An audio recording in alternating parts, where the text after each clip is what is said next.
चट्ट जिब्रोमा लाग्ने पिरो अमिलो मिठो आँपको अचार हो यो। यो अचार बनाउने तरिका एकदम सजिलो र फरक तरिकाले बनाउँदैछु। थोरै तेल बसाएँ मैले प्यानमा अनि आँपलाई चाहिँ अघि नै धोएर बोक्रा छिलेर 2 फ्याक पारेर काटेको थिएँ, कोया निकालेको थिएँ अनि टमाटरलाई पनि 2 फ्याक पारेर अघि नै रेडी पारेर राखेको थिएँ। अनि अब प्यानमा राख्दैछु सबै अनि यो लसुन पनि 8-10 वटा केस्रा जति राखिदिने अनि छोपेर एकछिन 1 मिनेट जति पकाउने अनि यसलाई फेरि पल्टाउने। यो पल्टाउँदा चाहिँ हल्का यतिको रातो भएको अब डढ्न डढ्न आँटे जस्तो देखिएको छ तर यो डढेको होइन हैन। डढे पनि यतिको डढे पनि यतिको भएको चाहिँ एकदमै टेस्टी, यसको सेन्ट एकदम राम्रो आउँछ हैन, मिठो आउँछ।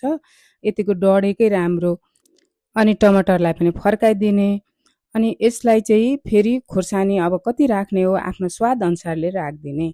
खोर्सानी चाहिँ अब पिरो नै भएको मिठो हुन्छ है। यो अचार त आँप त्यसै पनि अमिलो हुन्छ हैन, पिरो पारेको नै मिठो हुन्छ। मैले चाहिँ यसरी खोर्सानी राखेँ। हजुरहरूले आफ्नो स्वाद अनुसार राखिदिनु अनि यसलाई छोपेर 2 मिनेट जति पकाउने। अनि लु मेरो यतिको छोपेर पाकिसक्यो। यसलाई फेरि फर्काएँ मैले यसरी कि दुवैपट्टि नै अनि पाकोस् मजाले हैन, पिस्नलाई पनि सजिलो हुन्छ। अनि टमाटरको बोक्रा यसरी निकालिदिएँ मैले अनि हरियो पुदिनाको पत्ता नुन राखेर सुई सुई पिस्ने। पुदिना त त्यसै पनि एकदमै फाइदाजनक हो तर यो अचारलाई यति मिठो बनाउँछ यो पुदिनाको पत्ताले हैन। अनि अघि आँपसँग पकाएको यो खोर्सानी र लसुनलाई पनि ल्याएर सुई सुई यही सिलौटोमा पिसिदिने यसरी नै। यो सिलौटोमा पिसेको अचार चाहिँ साह्रै नै मिठो हुँदो रहेछ हैन। हजुरहरू मिक्सरमा पनि बनाउन सक्नुहुन्छ हैन।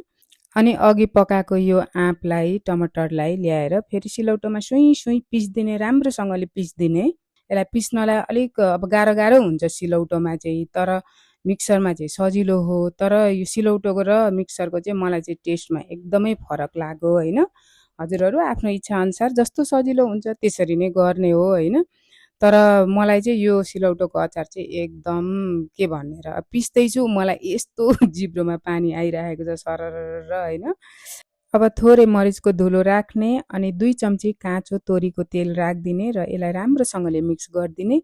यो तोरीको तेलले चाहिँ यस्तो टेस्ट बनाउँछ यसको आमामा दामी बनाउँछ। हजुरहरू पनि यसरी बनाएर खानुहोस् त कस्तो मिठो हुन्छ हैन। खाइराख्नु मन लाग्छ एकपल्ट खाएपछि। अब यो मेरो अचार रेडी भइसक्यो अनि हामीले चाहिँ भातसँग खायौँ यसरी, भात रोटी जेसँग पनि खानु मिल्छ। हजुरहरूलाई यो भिडियो मन पर्यो भने मलाई सपोर्ट गरिदिनु होला, सब्स्क्राइब लाइक गरिदिनु होला। Thank you for watching.